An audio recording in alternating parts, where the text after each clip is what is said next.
Hey, everybody. Welcome back to the Travel Mug podcast. We're so happy you're here. We're happy you're listening to us. And this week, Meggan is going to tell us all about her Europe travels. And I'm so excited because I actually haven't heard about them yet. We've kind of been keeping it a little bit secret from each other before we did these episodes like we did mine last week. So yay, yay, yay. All right, Meggan, tell me about your grand European tour. Our European adventure. Yeah, we did so much, and then preparing for the podcast kind of just had me obviously rehashing it and how much we did. And I swear it almost made me just as tired all over again because we have never had a trip before where every day we were just 100% exhausted. I remember in Frankfurt, it was really hot and we came back one morning at noon because it was getting warmer and warmer. And we laid down on the bed. It was 12 p.m. and I was asleep within 45 seconds. I was so exhausted from everything we did. So it was a lot. And, I think too, I want to mention that Jen is much more cultural than me.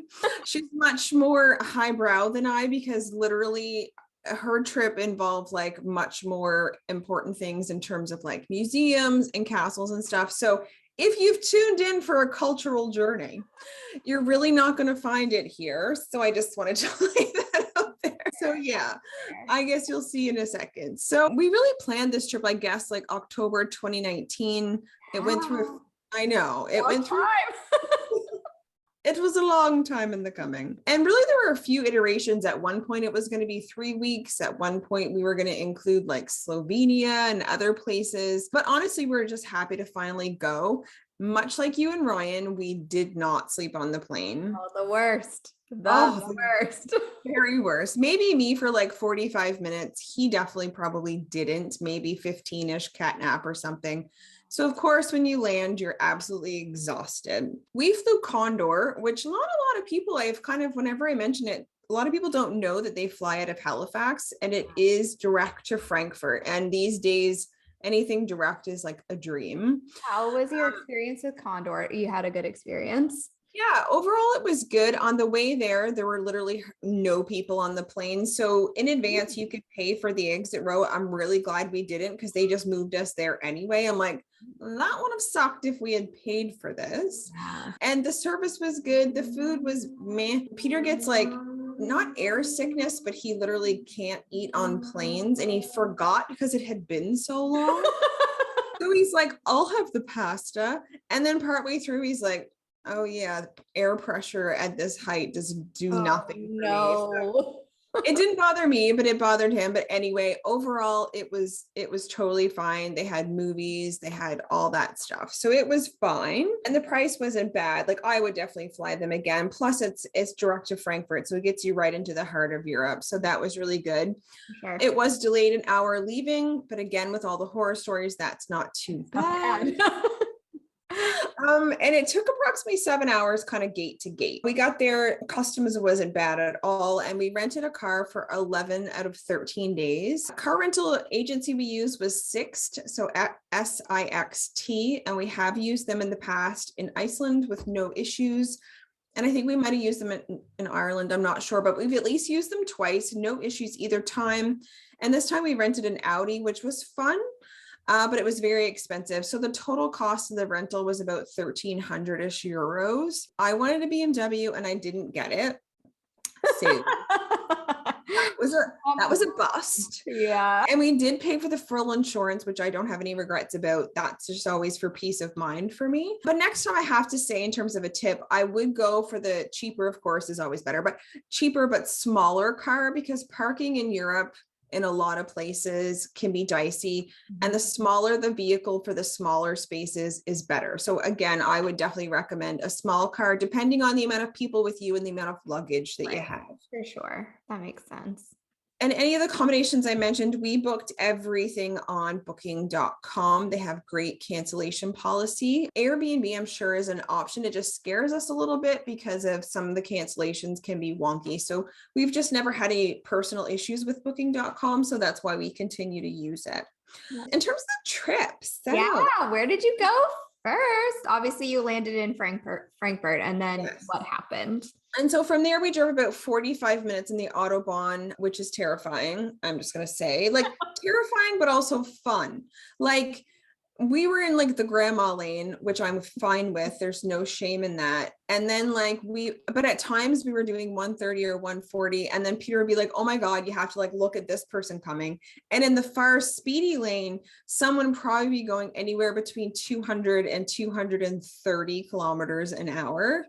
Like, the roads are pristine. They would have to be. There's no potholes or anything because they don't have the frost and thaw issues that we have here. So their highways were perfect.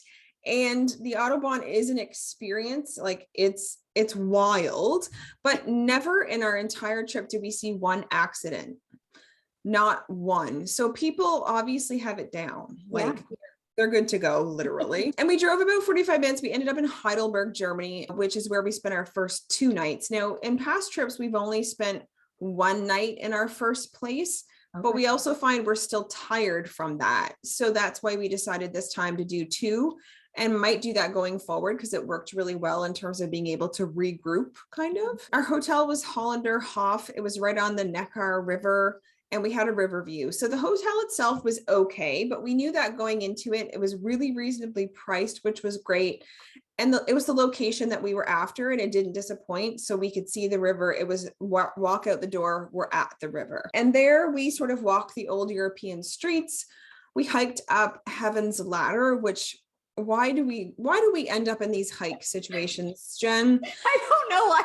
It's like we love to torture ourselves. And I think that's exactly it. And I heard about this. And if you went to the top, there was like a beer garden and stuff up there. And like that was the original goal. And we got up part way, and I'm talking absolutely up. And we got up part way and then we stopped to get like some pictures. And I said to Peter, like, I'm good here. If you want to continue for a brew, have at it, but I shall not continue. Anyway, but we got really great pictures from the city up there. So that was really all I wanted anyway. The beer I didn't really care about. And we did a river cruise on a whim. We had seen them going by and we happened to walk up to a boat that was boarding and we're like, okay, we're here. Let's go. So that's how we ended up on our boat cruise. And then we had some evening beverages in the lively old town. It's really happening there. Kind of seemed like a young crowd. Very charming city, very scenic, great way to start the trip. Definitely recommend Heidelberg. Wow. I know. So from there, we traveled to Switzerland for 3 nights and we stayed in Lauterbrunnen. There's a bunch of villages really close by, Interlaken, etc. But we chose Lauterbrunnen because of the waterfall that's central in the town. I do want to say as a tip, when driving in Switzerland on their highways, you do need a vignette. It's like just a square sticker that you put in your window. They don't have toll roads, so you paying for this vignette covers the tolls. I see. Yeah, and you can buy it at gas stations as you approach the Swiss border. So you just literally have to stop at a random gas station and say, do you have this vignette for Switzerland? And then they'll sell it to you. Right. It did cost around $60 Canadian because it's Switzerland and they like to charge you a lot of money. And at the border, they checked to ensure that you had one. They didn't care if you had your passport, but darn it, you better have that vignette. And on that note, when passing between borders in the EU, it required nothing. So there was no passport check ever, no vaccine check, nothing. You just drove on through as if you were in the same country, but the languages on the signs changed. That is bizarre. That is not what I would have expected, especially I mean, my only experience with driving across a border is Canada to the US, and it's bananagrams. Yes. Like it's nothing. Like there might be, and I'm only saying might be, a sign that says welcome to Switzerland or welcome, but we didn't always even see those. There was just on our GPS, there was a ... And Peter's like, well, that's the border. I'm like, well, good to know. Yeah. But like literally there's no one. So it's easy peasy. The EU is brilliant. I loved it so much. In Lauterbrunnen, we stayed at Hotel Silberhorn. It's not a big town. We did have an amazing view of the valley and the Straubach waterfall. It was perfect. And I cried when I saw it. But of course it wasn't cheap to stay at that hotel. In advance online, we had bought, as you knew that I was like, remember I messaged you and I'm like, I don't dare to buy the travel pass because I don't think we'll go. Well, I did, and we went, and it was all good. So that kind of allowed us to take trains and buses and cable cars and not have to pay individually each time. The pass was likely worth it, although it didn't take you to the 2 highest peaks there, which was kind of a ripoff. They're like, we'll get you most of the way there, and then you have to pay extra. And to go to the top of Europe, the Jungfrau Joch, it's called, we had to still pay with the pass, and it was like 50 or 75% off, like 200 Swiss francs more, which was probably 240 Canadian or something more. And the pass anyway, we're just like, is that with the discount? He's like, yes. And I'm like, oh my Christ. What? Anyway, it was brutal. But while we were there, this was our like overload of fresh air. Like, I don't know if I've ever had this much fresh air in my life. We did a lot of outdoor activities. We saw all the nearby surrounding villages because a lot of the cable cars and stuff went there. So Muren, Grindelwald, Wengen, took a lot of trains, cable cars, and gondolas, which I really loved, like traveling that way. It was just really peaceful and beautiful. And we ate a lot of cheap chocolate. Delicious. A lot. Like everything else cost double or triple what you thought it was, except giant chocolate bars were 50 cents. It was such a weird conundrum. We're like, I guess we'll just eat chocolate. Okay. It's got to be all the nutrients we need in there. It's a plant in the beginning. So yeah, Switzerland's very expensive. So we did eat a lot of meals, or a few meals, I should say, from the grocery store. They had delicious tuna sandwiches, but I did get the fondue that I was dreaming of. So it was worth it. But for 2 people, for fondue and like a basket of bread, it was about $70 Canadian for a pot of cheese. Yeah.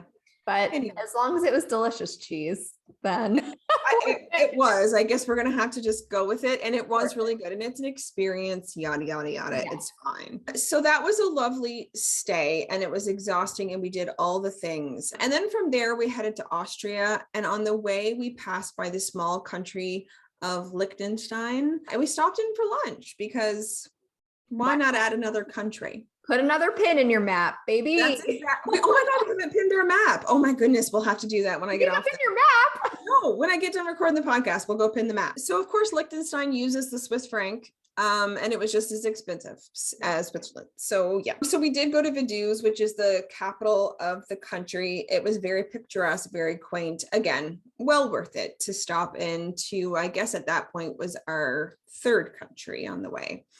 So the next stop was Austria and Innsbruck, where we stayed for 3 nights. On the way there, because you're traveling through mountains, there's a ton of tunnels, like a lot, which like, you've heard of tunnel vision. Well, it's a real thing. Because after a while, we're both like we're so tired of tunnels. And we went through the 9th longest road tunnel in the world.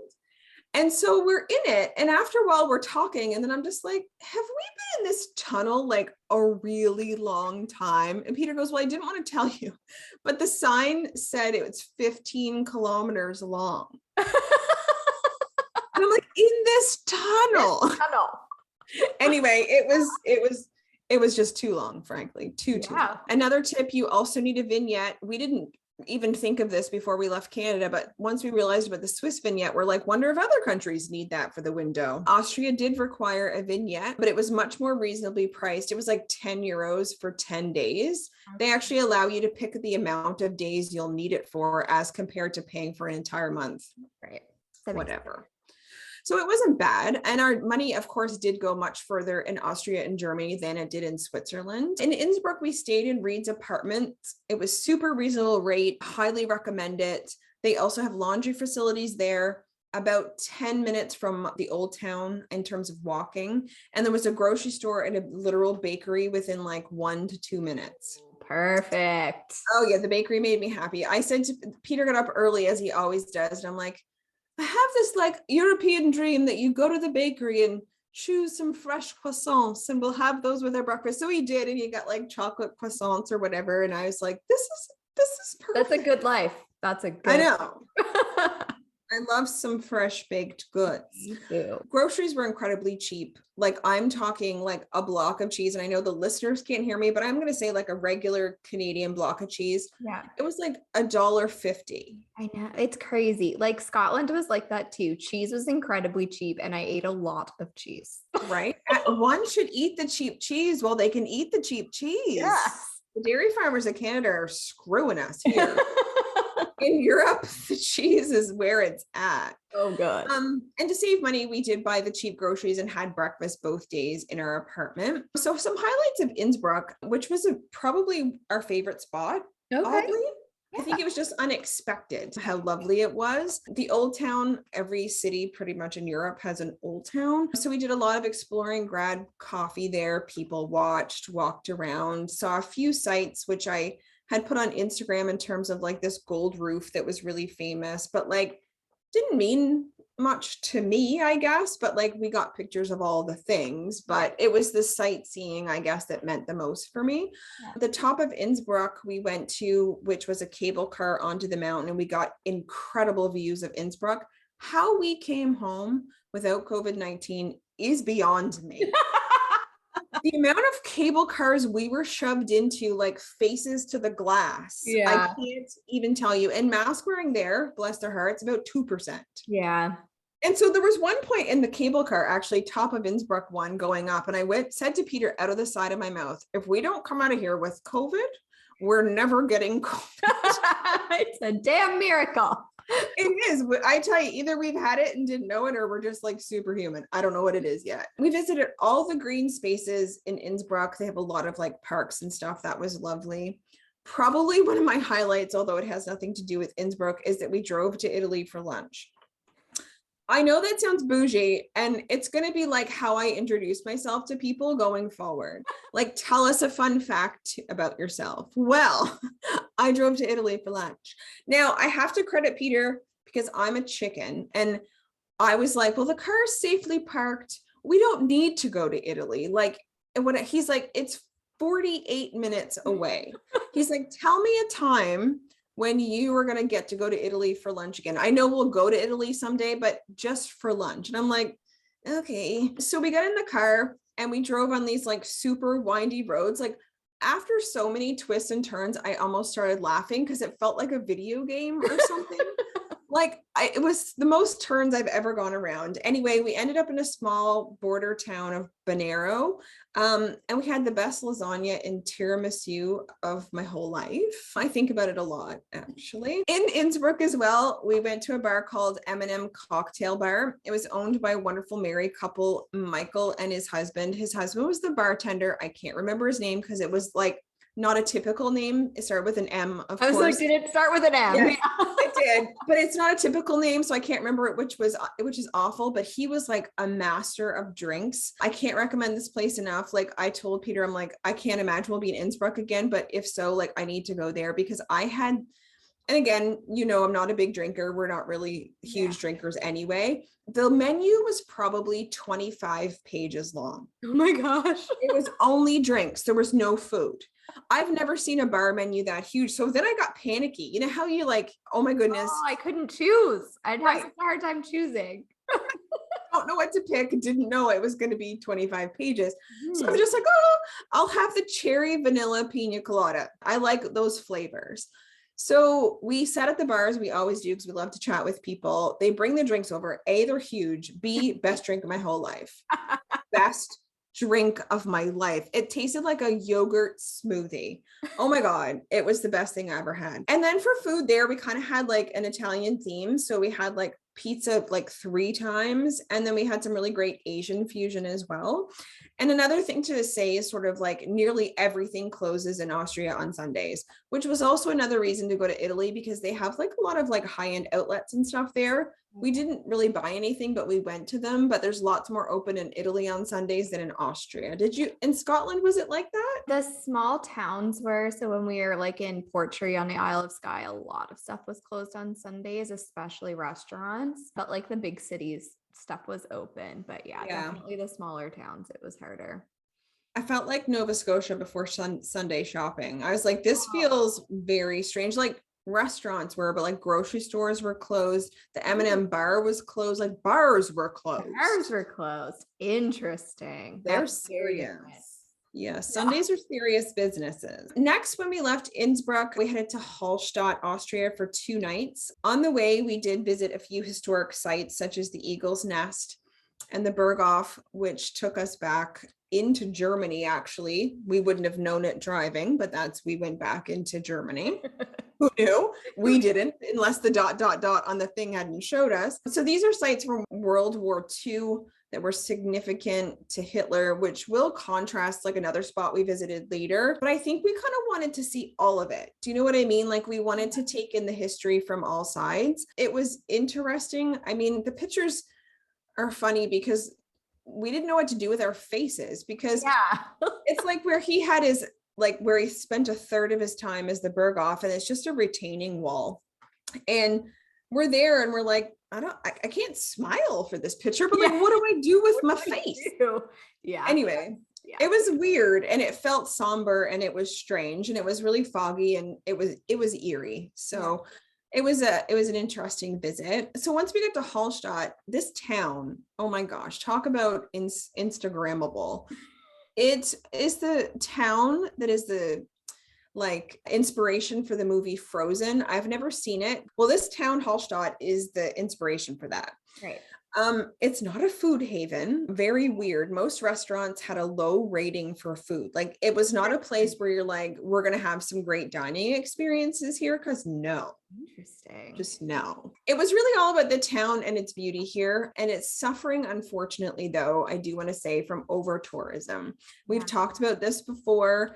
But because it is so picturesque, people flock there. So they've actually limit now how long tour buses can stay. So if during the day they're only day trippers, tour buses can only stay X amount of time and then they need to leave. And you can't even take your vehicle into the main town center. Okay. So you have to park in a parking garage and catch a shuttle. And we only figured this out after driving back and forth a few times. And then Peter's like, I don't know what to do, because the GPS was telling us to turn into this little lane. And the lady's there saying, sorry, you can't. Well, what are we supposed to do? So eventually he pulls up to her. I wind down the window. I'm like, we're staying in there. Like, could you let us in? Yeah. And she's like, you have to go park in P1 and catch a shuttle. I'm like, there's some good information to have. Well, geez, like somebody should, well, good thing we're putting this information out there, people. I know. It was very bizarre. I mean, it wasn't complicated once we knew. Right. But you need to do that in advance. The knowing was the important part. And it's really weird too, because only 800 people total live in this small town. And every year over 1 million people visit. Whoa. It's crazy, crazy. So during the day, it's overwhelmed with people. And then at night, it's a ghost town. Only people that are left are the few people that live there, and the few people, it seemed like, that are staying overnight. It's a very weird dichotomy.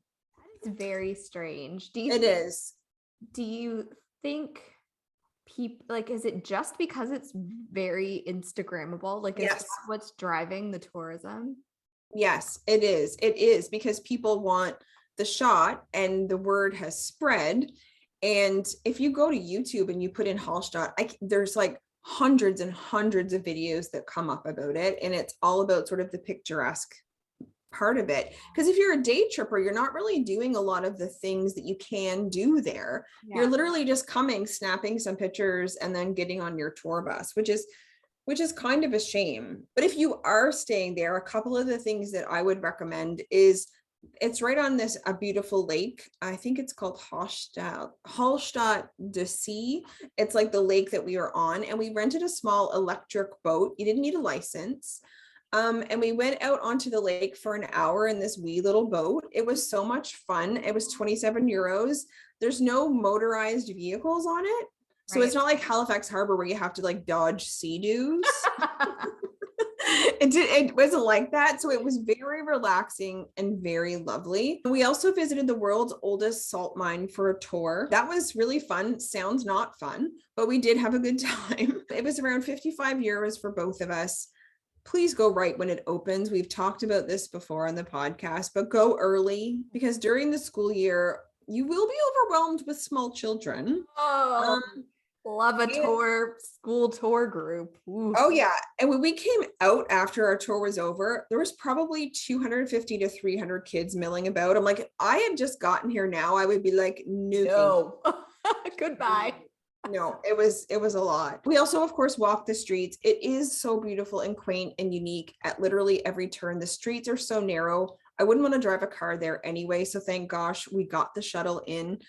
It is Instagrammable and picturesque for a reason. It truly is.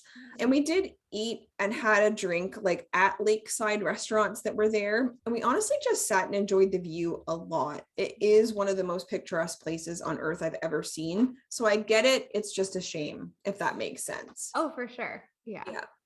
So we really loved Austria. We'll definitely go back for more exploring. There's so many other places there to see. Yeah. So our second to last stop was actually Dachau, Germany, which is the contrast to the Eagle's Nest and the Berghof. We just felt it was important to sort of witness like the history for ourselves. Yeah. It was a really hot day. Didn't feel at all like I could complain. Really not my place, but it was very somber while we were there. I'm so glad we went, but it wasn't an easy place to visit.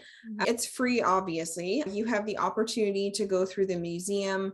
They have tons of like plaques and information to read. And there's some artifacts like letters and stuff like that. You are able to visit the barracks, so where people had to sleep, see where the roll call happened. And you could read about the roll call. And I guess it's stuff we never think about.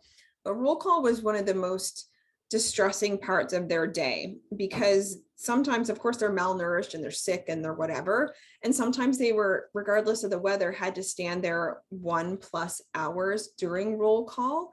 And even if someone had unfortunately perished, they had to drag the bodies of the perished people to roll call, because if not everyone was accounted for, they would be there longer. Right. And like to walk through that courtyard was, I don't know, it was really hard. And then of course we were able to see the gas chambers too. And it was all really heavy. So you can do a guided tour or you can walk it on your own. And we chose to walk it on our own because, well, A, I don't love guided tours, but B, I knew there would come a point where I would just need to leave.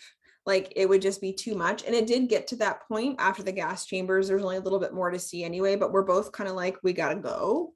Like it was just too heavy. But I'm so happy we went, in terms of like witnessing it with our own eyes, and hopefully nothing like that obviously ever happens again. But Dachau itself, it is a cute town. Our hotel was Hotel Da Inn. It's a cafe and a hotel.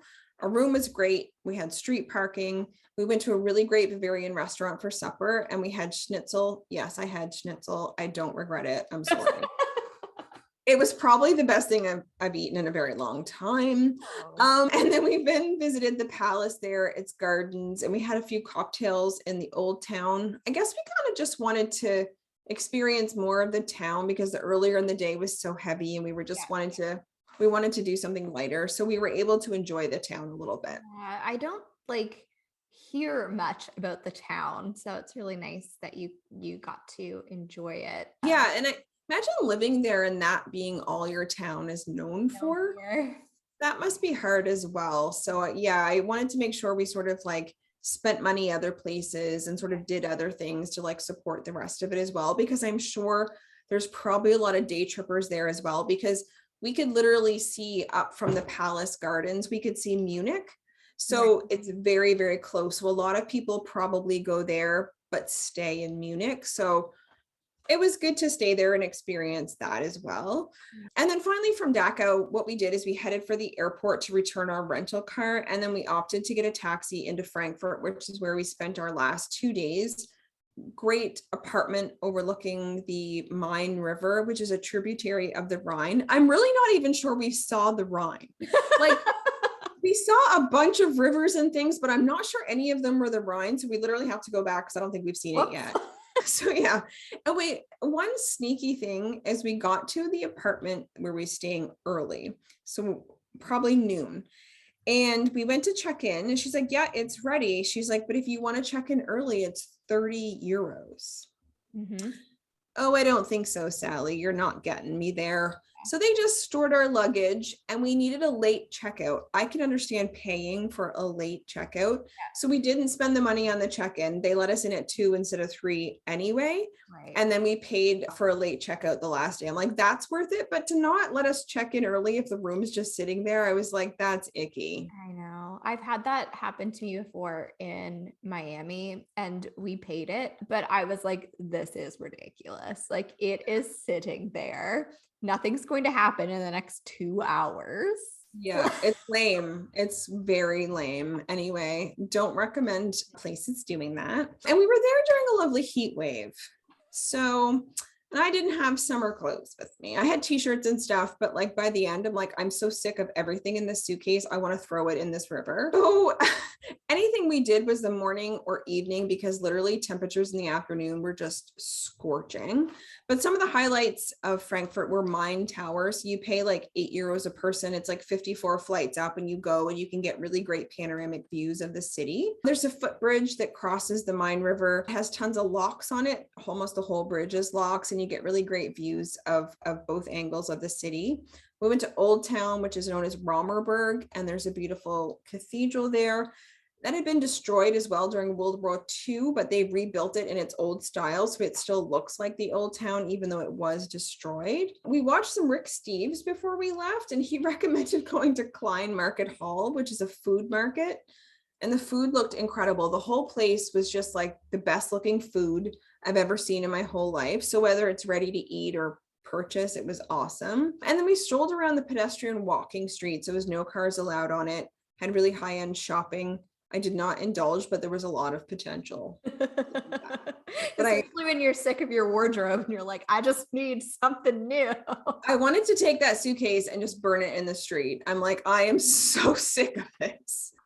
And I overpacked, but I almost wore all of it. So I was like, did I overpack? I don't know. Maybe you didn't overpack. I know. So Frankfurt is where our epic journey ended. There's a lot more detail I could go into, of course, but these are kind of the highlights.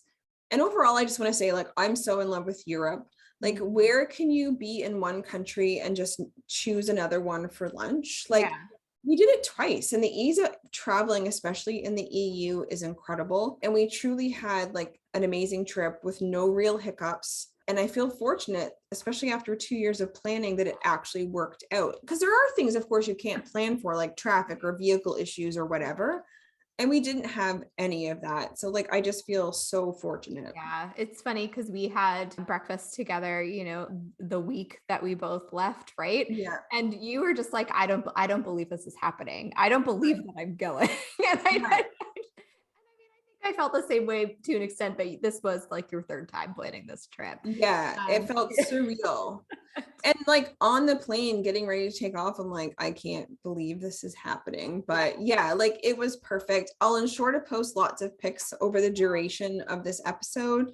So stay tuned to our social media. And thanks so much to everybody for letting both of us indulge on our big trips, because to start a travel podcast during a pandemic is one thing. Yeah. But then for us to finally actually go on trips and be able to actually talk about traveling is a big deal. It is. And it's really nice. It's just like really, really nice. But I have some questions. So all right. First of all, how did you handle the currency money situation when you were switching countries like a lot? So everything was pretty much the euro. Right. The only thing that wasn't was Switzerland, and that was Swiss francs, and we didn't get any. Okay. So we used card the whole time. And then when we needed to pay for parking, when we first got there, we went to Interlaken for a little bit.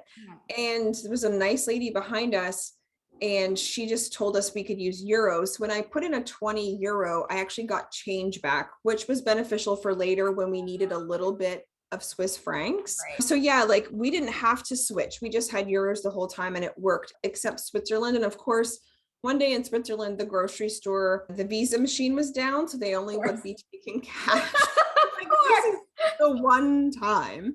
But anyway, they let us use euro bills. We just couldn't use change. So that even worked out. So yeah, like, I mean, if you want to get some Swiss francs for ease, but we just used card in the whole country. Did you take euros with you? Yeah, we did. I think we took 500. And then while we were there, we got out maybe like 100 or 200 just to sort of finish off the trip with. And so, yeah, we did take some. You don't need them though. I mean, almost everywhere took card, but I do like in foreign countries having a bit of cash. I do too. I like having a bit of cash in Canada too. Yeah. Because you could have a situation like we just had where like literally Interact goes down across like the country. Right. And you never know. And you never know. So it is nice to have some cash. Yeah. Second question was like, how many nights did you stay? Was it mostly like 2 nights in most places or 2 and 1 nights or? Everything was 2 or 3. The Okay. only place we did 1 was Dachau. Right. Everywhere else was 2 and 3 nights, which is very different for us because we actually talked about that. In Iceland, like our first 6 or 7 nights were one-nighters. I don't even know why or how, but I guess there was just so much to see, as there was here. But I think we just planned maybe even a little bit differently then. So it was easier on Peter in particular because he did all the driving. And at the end of the day, when we got our receipt, he drove 1,818 kilometers. Wow. So, and a lot of the driving days were between 3 and 4 hours, which isn't a lot here. But when you get somewhere where you have to be really cognizant of what's going on around you, and if it involves the Autobahn, you just have to be really careful. There were times where we actually just got off the main highway when we had times and we drove through the countryside, which was a nice switch as well. So yeah, like, I don't know. I think those extra nights were a good, and plus you get to experience the place. It's not like, you stop at an airport for 2 hours, you can't say you were there. Well, 1 night's a little too short, but if you have to, you have to. And I'm sure we will again. Yeah, I think so. For me in Scotland, we did like 2 nights, 2 nights, 4 nights, 2 nights, 4 nights. And I found the 2 nights very fast. Yeah. And I think because it's really one day. It's really one day. Like it's really not enough. And that was my first time doing that sort of trip where you were moving around a lot more. And I think in the future, I'll be a lot more, I'm glad we didn't have any one-nighters because I feel like that would have just been like, oh my God, we just got here and now we're leaving. Yeah. I think in the future, I'll be a lot more cognizant of wanting to stay somewhere a little bit longer. Yeah, it's just a luxury of time. That's the thing as well. Like, and like what's there. So I think, 3 nights in Latterbrunn in the beginning didn't seem like a lot, but once we've gone to all the places, when the 3rd day came and we were leaving that day, we're like, you know what, this was just enough. But it really sometimes is hard to predict before you go. It is. It definitely is. Yeah. Oh, it's so great to hear about your trip. And I loved seeing the photos that you did share earlier on our social media, and I can't wait to see even more photos because it's so beautiful and I want to go myself now. Indeed. Well, you should. I know. I will. I'll get there. Thanks, everyone. If you enjoyed today's episode, you could leave us a review on Apple Podcasts or Spotify. 5 stars, please. We like it. 5 stars only. Yeah. I mean, if you want to give us a 1, I guess that's you do you, but you can check out our website, beautifully updated travelmugpodcast.com. May help us with the show by buying us a coffee. The link's in the show notes. And we will talk to you very soon. Bye, everybody. Bye.